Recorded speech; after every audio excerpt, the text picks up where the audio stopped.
Welcome to Taking the High Road, a special show dedicated to the trucking industry, specifically at the confluence of recruiting, retention, and compliance. In the fourth year as the host of this show, I bring over 2 decades of industry experience, both on the carrier side as well as the vendor side. Each week, I interview industry experts and thought leaders who bring their insight to the driver lifecycle as we discuss the industry's greatest challenges. I always appreciate your feedback, good or bad. Don't forget to leave a rating and a review. I'd also like to thank and highlight the show's valuable sponsors. Their dedication and commitment to the industry and to the show are greatly appreciated.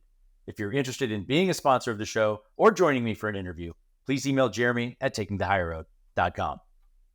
Now, this week, I'm honored to be joined by not one, but 2 innovative and progressive industry leaders of a 4-generation family-owned business, Bill Skinner, President, and Tim Kordula, Vice President or VP of Risk Management for Wisconsin-based Skinner Transfer. Thank you so much for joining me today. Thank you for having us. We're excited to get after it. This is cool, Jeremy. I've seen you all the time, and it's like, I wonder what it's like on this side. Now we're going to find out. Yeah, now we know. Now we're going to find out. So I'd really love to get into your respective backgrounds, the progression for you, Bill, that took place, that led to being the 4th generation leader of Skinner Transfer, a company that's quickly approaching 100 years in business. Yep. And then Tim, how you got your start in trucking and what led you to that critical role at Skinner. And I'd certainly love to hear your perspectives on Skinner's history and the values, the culture, what sets Skinner apart. I know you're active in the industry, very active, and as a longtime member of the Wisconsin Motor Truck Association, as well as TCA, among other industry trade groups, perhaps you can share a bit about the benefits of being a member of this really, as big as it is, a really tight-knit, community of industry stakeholders. And then lastly, we'll answer a question from a listener during our deeper dive segment. Does that work for you? Let's go. All right, let's do it. There's a lot to get into. There's a lot to do. And at the top, I always ask, if there's any book recommendations, right? If there's anything that you might be able to share, a book that you've read that's been impactful to you. Either Tim, do you want to start? You got one? Sure. I actually, what I do. I come from a kind of an education background. I started a CDL school up north. I helped Skinner start theirs, and one of the questions, even when I was a little kid, was why. So one of the best books that I wrote. Yeah, I wrote it. Okay, sure. One of the best books I've read was Start With Why by Simon Sinek. And he goes into that. It goes back to our childhood. What's the one question our kids and we always asked is why? And in the position I'm in right now, and as an educator, I want to be able to answer that because I know that is going to be followed by what I teach and tell. So yeah, Start With Why. Absolutely. Excellent choice. And Simon Sinek is fantastic. Tons of good books. And that's a really good one because it really always boils down to like, what is it that drives you? What's your why? And, exactly. And Bill's sitting on the edge of his seat. I know he's got one to share as well. Well, mine, I actually go back to 2 that have been very impactful for me. The first one is a book called Extreme Ownership by Jocko Willink and Leif Babin. I've read it a couple times, but I usually listen to it on Audible when I'm getting stuck on a problem or I have a big situation that I need to get taken care of. I'll go listen to a couple chapters, do something like that. And the other one is really a unique story, and I can't remember the author's name, but About Face. It follows a career of a military professional as he went through his whole career and how he changed from this boy that was going to go to war and do all these things to a really conservative individual to as he progressed through his career and got into the hierarchy of the military and how he had started opening his mind, it broadened his mind to other things and look at it from different perspectives. So those 2 books really have impactful for me over the years. I appreciate that. I'm not familiar with them. I'm going to add them to my list on Goodreads. Yep. I love to read. And what you said in the beginning, I think really it speaks to me when you said, when I have a challenge or kind of a problem I'm grappling with, I go back to that. That's one of the greatest values of books that I think is often overlooked. You have at your fingertips access to so much wisdom that can, oftentimes it's speaking to you. You can learn a lot. You can, get a lot from that. So thank you. Absolutely. Thank you for that. Now, while I've got you as the Yes. leader of family owned and operated business now in its 4th generation, can you Share a little bit of the origin story of Skinner Transfer. Well, amazingly enough, it started with a couple teams of horses in the early 1930s, and eventually an old Ford flatbed pickup truck, and that's how the company got started. My great-grandfather started hauling grain and goods back and forth into town, and then he started getting into hauling milk, the old canned milk, and going on a milk route and developing that in this area. And it just grew from there into flatbeds, dry vans. Of course, back then under regulation, we owned the authority to haul all goods and services in a specific area. We bought the authority to do that. So we were into moving, tanker hauling, refrigerated hauling, flatbeds. It was just everything that you could think of. He sadly passed away in 1970, allowing probably one of the greatest visionaries in our industry, my grandfather, Bill Skinner. Believe you me, you don't live up to what he did and accomplished in his career, even though I've got the same name. I don't even know how he did it with what he had and how he got it done, but he just such an innovator, well-respected, understood the dichotomy of so many things. Korean War veteran who'd been there, done that, saw the hard times, and really forged this company into what it is, into my grandmother's leadership after he passed away way too early, who did a fantastic job as a woman leader in this industry, you just don't see a lot of it. Well, especially back then, I would imagine. Right. She took over the company in 92, just tragically and unfortunately, but did a great job into my father's leadership. And I ended up in the position I am. I'm an ops guy. I've done a little bit of everything. I've fixed the trucks. I washed the trucks. I had to learn how to wash trucks before I could do anything. That's just how Grandpa was. And fixed them, drove them, dispatched, brokered freight, helped in customer service, did a little bit of safety and personnel. And I had to take the company over because of health reasons for my dad. And thankfully, he's doing fine and well and still comes in and contributes every day to the company, but it's in a reduced role. And this is where we're at as a company, 92 years later. And we're just kind of going along, still doing it. That's exciting. Did you always know you were going to be a part of it? Was it since your youth? I tried to run away from trucking as hard and as fast as I could when it was pretty crazy because I knew how ginormous my grandfather was in the industry. And when he passed away, somebody told me, well, you're Bill Skinner now. And I didn't deal with that at all. I did not deal with that at all well. And I tried to get out of the industry. I did get out of the industry for a few years, had my own business, sold that off for basically even break-even thing and did okay there. Came back to the business. Ironically, the first job I did when I got back here in 2010 was drive truck. First thing I did is got in a truck and went and drove. It's something I knew how to do. My two favorite jobs in this industry so far have been driving, number one, and number two, brokering freight.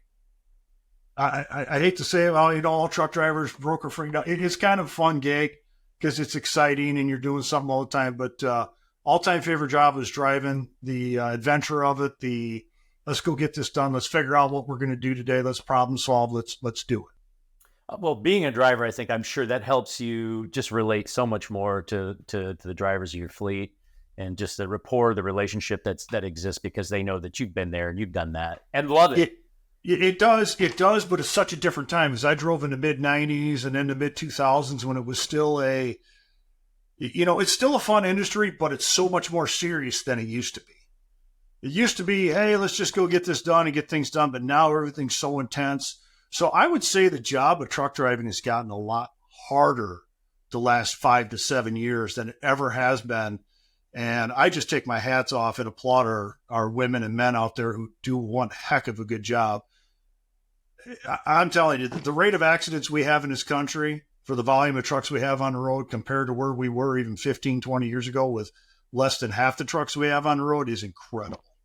Yeah, we'll probably unpack some of that stuff, especially when we get into some of the things that have been challenging the industry. As you said, the last several years, it's just getting so much more intense.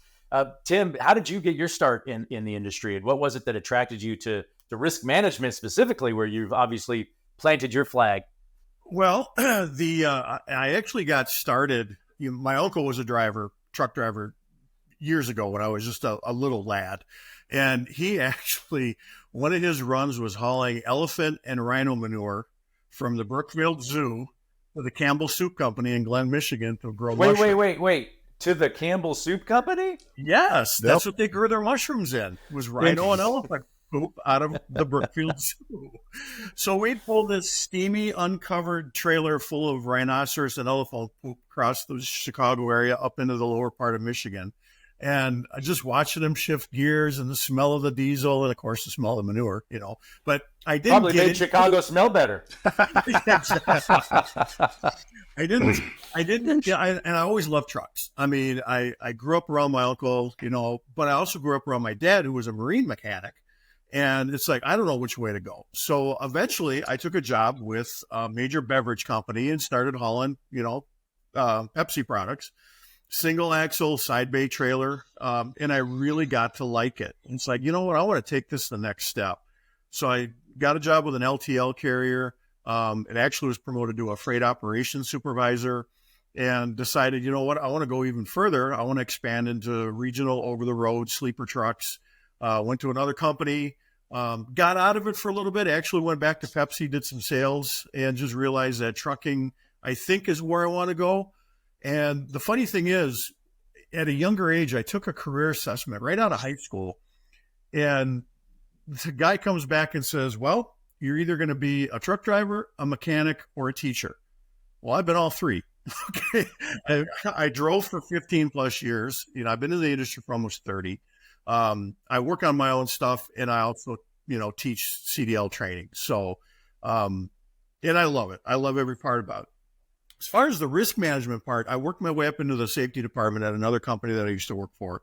Bill and I, we go back quite a few years.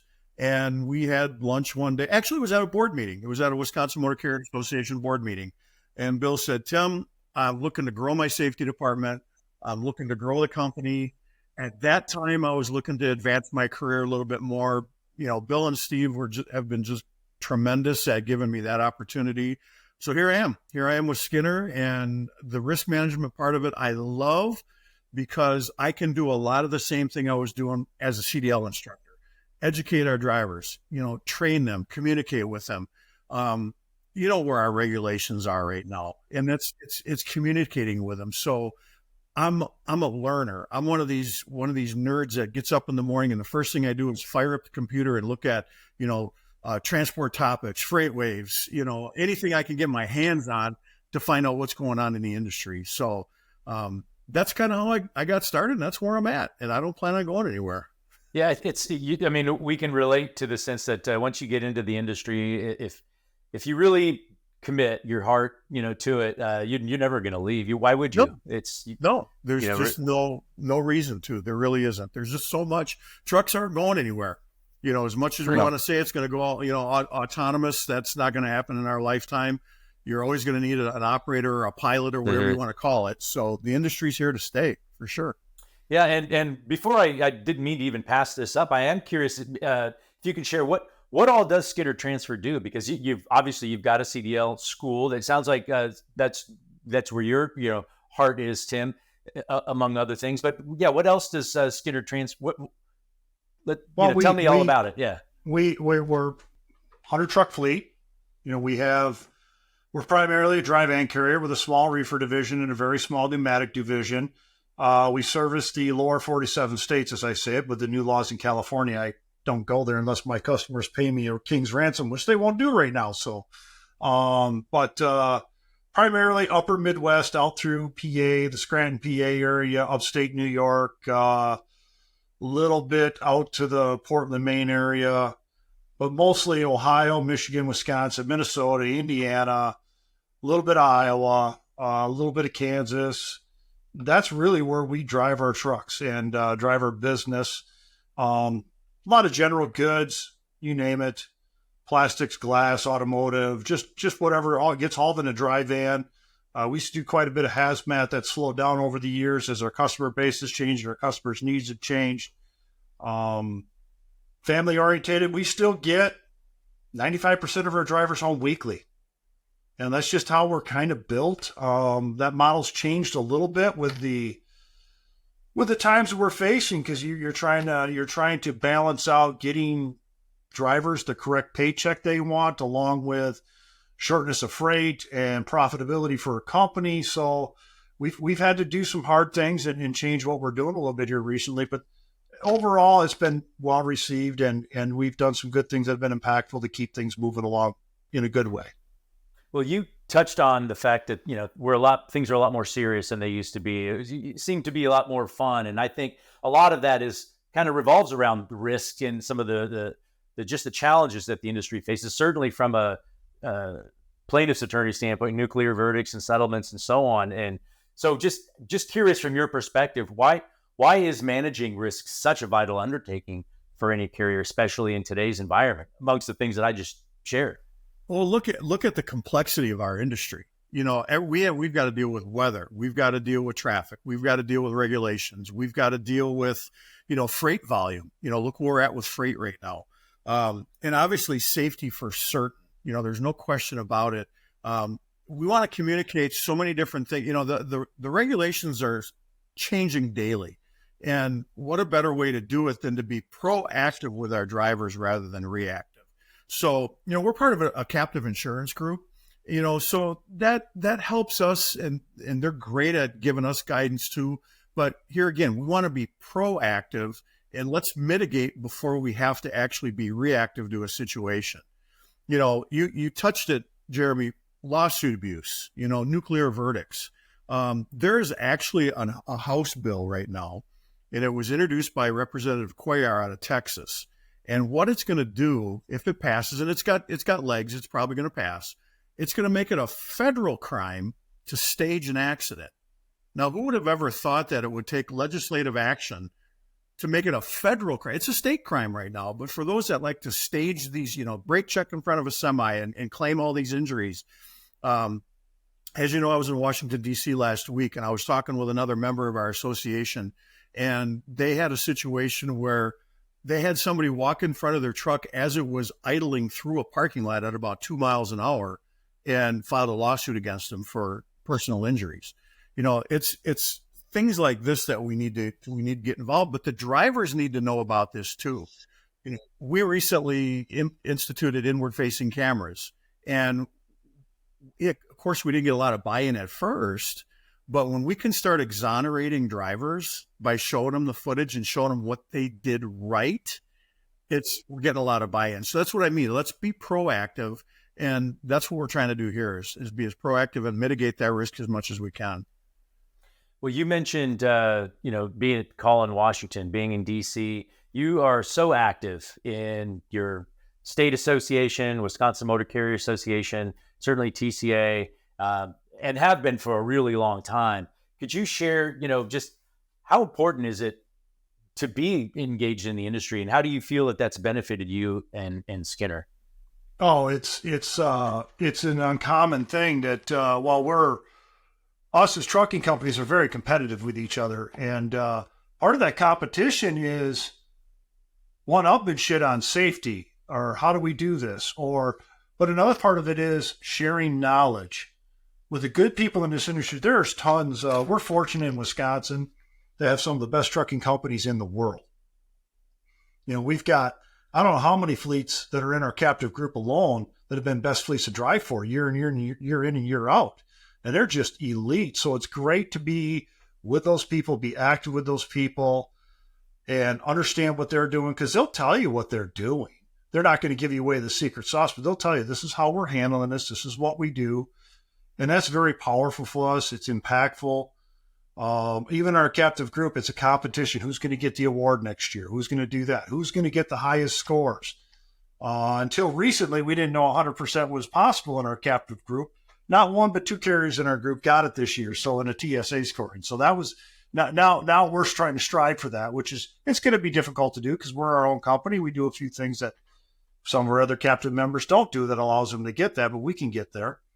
As far as the Wisconsin Association is, being around the great carriers and great people that we get to be around and having a shared interest in moving forward as an organization, supporting each other, I tell you, we're very fortunate to have a great legislative team there that goes in and lobbies on behalf of us and does a good job. And oh, by the way, we've got some great elected officials on both sides of the aisle here in this state that understand what we do. They understand that because of us, Wisconsin's a strong state for industry, jobs, tax base, so on and so forth.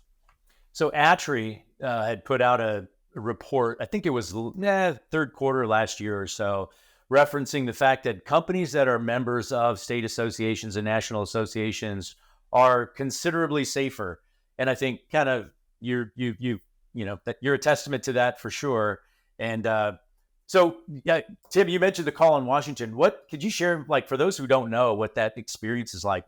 How was that, and how productive and informative is it for everyone involved and everyone involved? The congressmen and women as well. It's a very unique and entertaining event.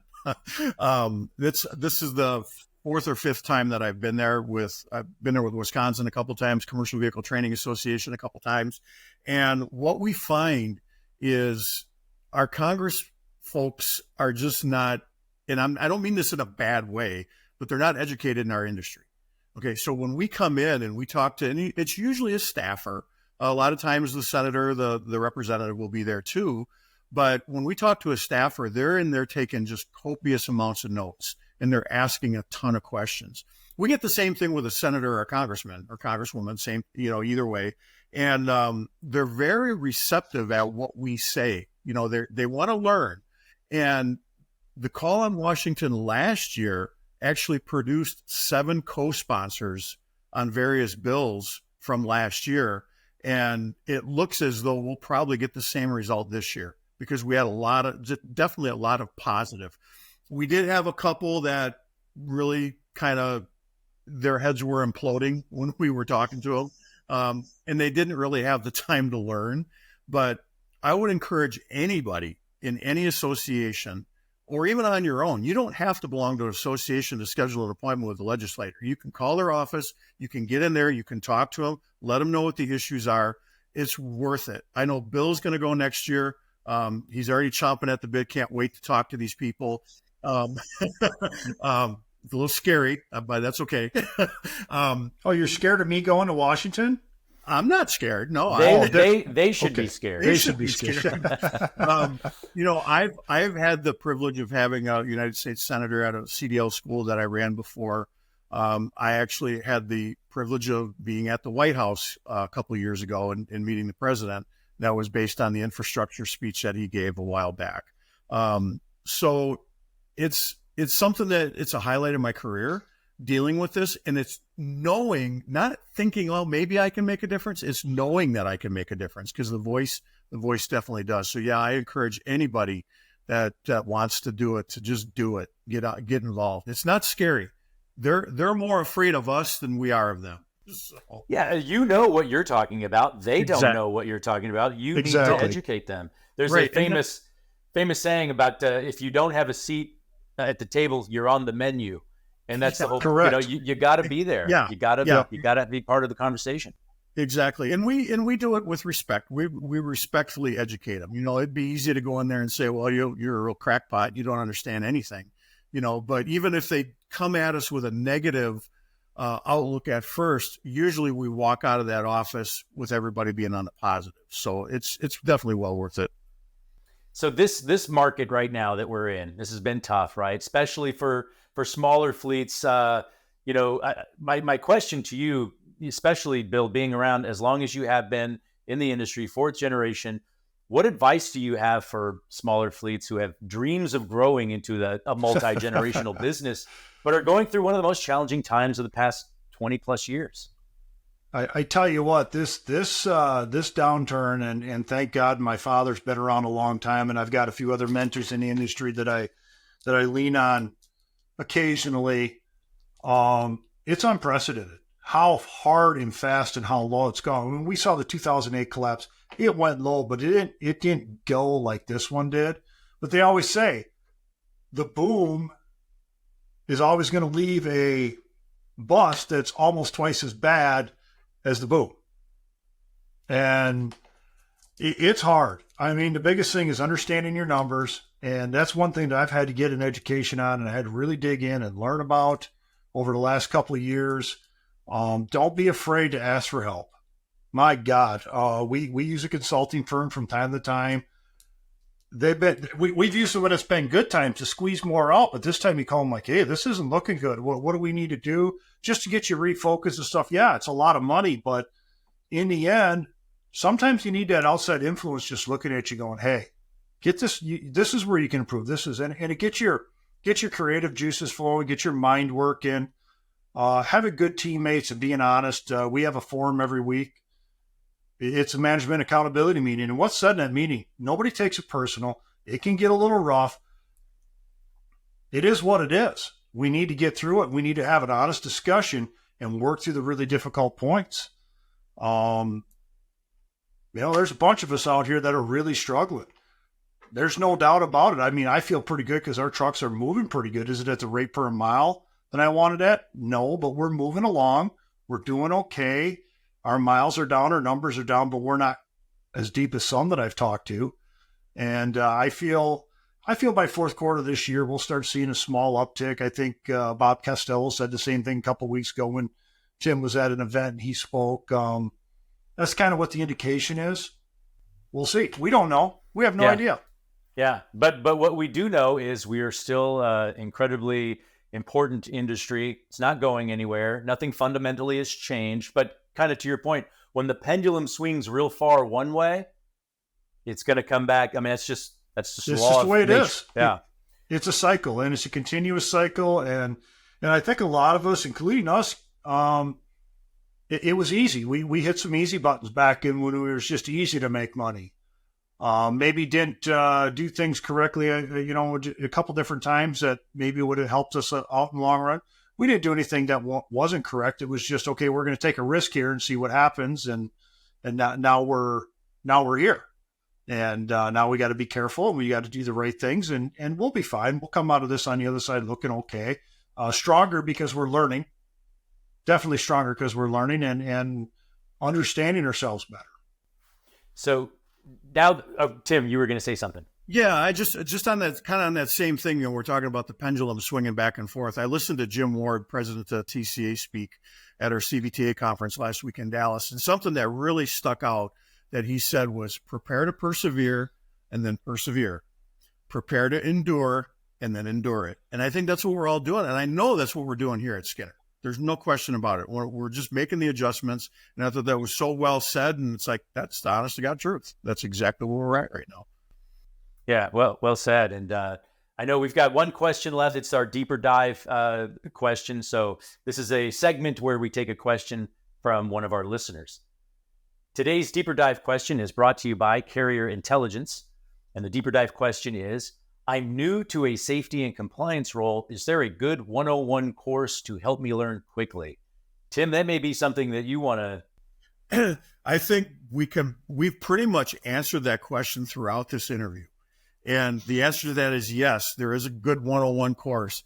Network, get involved with the Motor Carrier Association, get involved with TCA, get involved with ATA, get a NATME certification. If you're a training school or thinking about a training school, get involved with CVTA. But I will be honest with you, networking with other carriers, maybe having a carrier take you under their wing, you're starting a new safety program, get the advice from them. So that would be the quick, easy 101. It's going to get you more familiar with their operations, or not so much their operations, but where safety is. And then, like I said, the Motor Carrier Associations, safety management councils, anything like that. I think Bill would agree with a lot of them. And the other thing I got to add, find a good insurance provider that has these tools to do it. Our agency's Cottingham and Butler. They provide us with the tools to research and do things. It makes a difference. Yes, we're in a captive group, but I know they offer these tools to people who are just buying insurance from them as well. I can't speak enough about that. I know there's other agencies out there, Great West and a few other ones. I know that they provide the tools to their carriers and a budgeting safety person to grow. I know they do. So excellent advice, both of you. And Bill, Tim, really appreciate you joining me. You're both so fun to be around, and I really appreciate your commitment to the industry. And thanks for what you do. I think your show, as we talked about this before, is great. It really gets people out there and involved. So thanks, Jeremy, for having both of us on. Yes, thank you very much. It's a joy. Great meeting you in person finally at the TCA. Look forward to doing it again.